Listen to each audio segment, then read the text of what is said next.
Hi guys, Assalamu alaikum. How are you all? I hope you are well. Welcome back to my channel in this new video. Today's video how to make paragraph shading in Outlook. So get started. At first open your Outlook document. Firstly, paragraph shading is going to the any line select and going to the home menu option. Then click for paragraph shading option.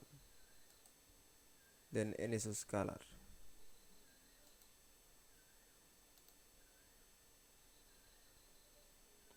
So again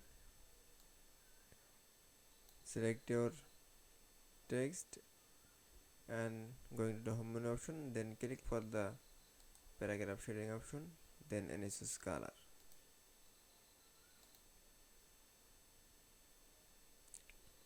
It's okay. Then we show the make paragraph shading in Outlook.